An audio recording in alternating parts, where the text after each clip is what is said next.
This next story is BANANAS, right? We're in Ramsey at Krav Maga NJ, where civilians will be learning how to prevent, avoid, and respond in real-life threat situations on mass transit. It was nice out for a good chunk of the day, you know, for the folks out there gobbling glizzies. Hey, Victor Cruz! Well, Taylor Swift isn't even scheduled to hit the stage here at MetLife until Friday night. And Lenny Kravitz, if you're watching, hey Lenny. Got some hits. Blink one. Hit that rock, man. There it You is. did that big one. What? You're the one. Boom, boom, boom, boom. She got it. She nailed it. Now, you may or may not recognize the song I'm singing, but it's called Love is Strange. Surely you know it from the 1987 movie Dirty Dancing. Yes, Mickey. How you call your lover boy? Love is Strange is a late 50s hit by R&B duo Mickey and Sylvia, comprising Mickey Baker and Sylvia Robinson, who later became known as the mother of hip-hop. I sat down with Leland Robinson, the second-born son to Sylvia and Joe Robinson, to talk hip-hop's founding, its Jersey ties, and his mother's legacy.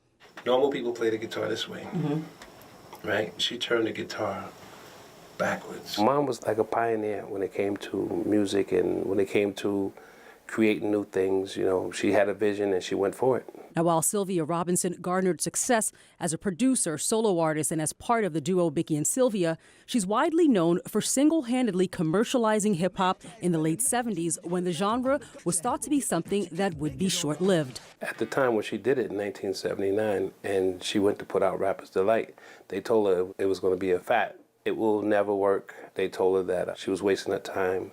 She said that, you know, she felt, you know, they were all wrong, and she went against the grain. Sugar Hill Records, the very first hip-hop record label to commercially distribute rap music, was founded right here in the Garden State at the Robinsons' home in Englewood by Sylvia and her husband, 6 years after the creation of hip-hop in the Bronx. The label's first few acts included the Sugar Hill Gang, Grandmaster Flash and the Furious Five, and Melly Mel. Today, all hip-hop legends. There was no way of doing it. So basically, it was all done in the parks. It was done in, you know, different clubs people were rapping in and, you know, DJing, or DJ was DJing, the rappers were rappers on top of it. And she said, okay, well, let's, maybe we could put this on wax. Maybe it worked. And it worked. Sugar Hill Records was behind some of hip-hop's biggest hits, like Rapper's Delight by the Sugar Hill Gang and The Message by Grandmaster Flash and the Furious Five. Don't push me, cause I'm close to the edge.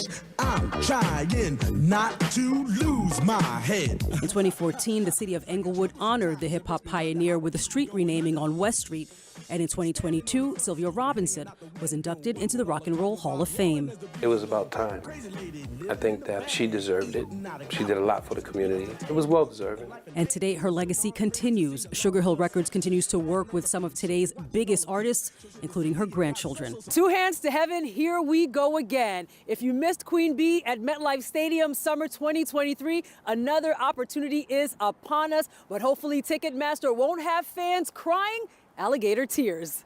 I was already on the phone with my best friend, and Cowboy Carter, Beyonce has a song, Sweet Honey Buckin', and I told my best friend, I said, we bucking. We in here. We are going. That was Taylor Walker's reaction once she finally scored the most wanted Beyonce Cowboy Carter tickets. Walker spent Tuesday morning scrambling for tickets. There was a queue on Ticketmaster. I was about 500 in line. So once I got in, there was absolutely nothing. On day 2 of pre-sales, Walker managed to snag several seats for her and her friends. Like in previous concerts, Ticketmaster offered pre-sales, which gives fans access before general sales begin. What concert-goers like Walker are experiencing is a surge in resale tickets and Ticketmaster fees, causing the ticket prices to be in the hundreds and sometimes even in the thousands. You couldn't purchase the tickets directly from Beyonce's site or anywhere else. It was from these ticket providers. If Ticketmaster is allowing that for pre-sale timeframes, that's not very fair to fans. Last year, Attorney General Matthew Platkin joined the Justice Department and a bipartisan coalition of 28 states and sued Live Nation Entertainment Incorporated, which owns Ticketmaster. The lawsuit alleges that the company has illegally monopolized the live entertainment industry, and it asks the courts to prohibit Live Nation from engaging in its anti-competitive practices. In the meantime, fans are the ones left feeling the squeeze, which might deter some from going to future shows. I feel like I personally have seen her, I wouldn't say enough, but if I have to go through all of this, you know, maybe it's just not meant for me to go.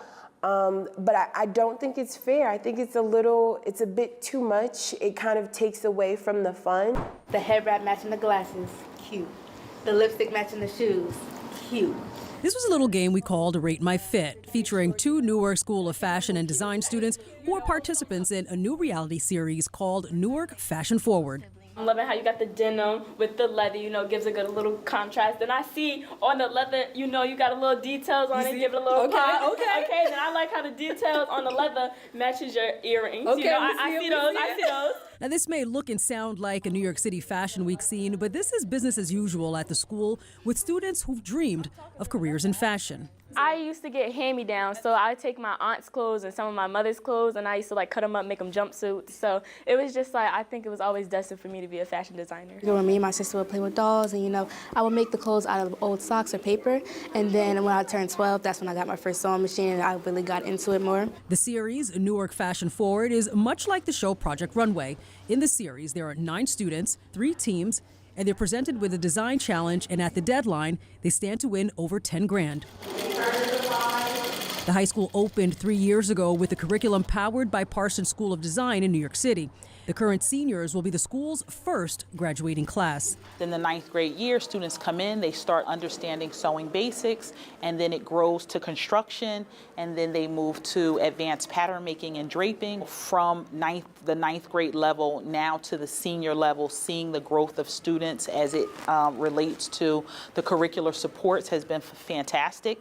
Ronnie and Kaye, both designers in their own right, hope the series leaves an impression on viewers. Being a girl, being a person of color, and being a child, that you can still achieve everything that you want to in life without feeling oppressed. Black and brown students can make great things, and Newark is not just like Brick City, it's also Fashion City. Last week, we were concerned about if the rail strike was going to affect the Cowboy Carter tour. Well, I'm here to report we're back on track, and Jersey fans will be sweet honey bucking like a mechanical bull. The New Jersey Transit strike is in our rear view, and getting to all 5 nights of Beyonce's Cowboy Carter show at MetLife Stadium are on track. Just last week, travel plans for Shakira fans were derailed when New Jersey Transit engineers went on strike and concert goers had to make alternate plans. Days later, the State Department of Health alerted fans of a potential exposure to measles after a non-New Jersey resident attended Shakira's concert at MetLife while infected. Measles is a highly contagious virus, and so anybody who has symptoms needs to be mindful of that, and ideally shouldn't be at the concert. We talked with Dr. Sean Flynn of Step by Step Pediatrics, and he says people should be careful in general, and the virus can last up to 2 hours in the air. But a measles exposure at the stadium last week should not affect concert goers this week. And here's his recommendation for staying safe. The only way to really, try to reduce your risk of getting measles is to be vaccinated. Now, if you couldn't score tickets to the show, you can always go to the left and head over to the American Dream Mall or even Red's Restaurant and Bar. We shuttle to and from the stadium. Our buses get right in and right out. And, you come back after and you have a good time. Restaurants at the American Dream will be offering discounts and drink specials and serving up dishes like the This Ain't Texas burger. And there'll also be a Hive Lounge for a Cowboy Carter pre-concert silent disco. And there you have it, ways to stay safe and have fun. We're gonna make it do what it do, yeah. In the Meadowlands, Naomi Yane, News 12, New Jersey.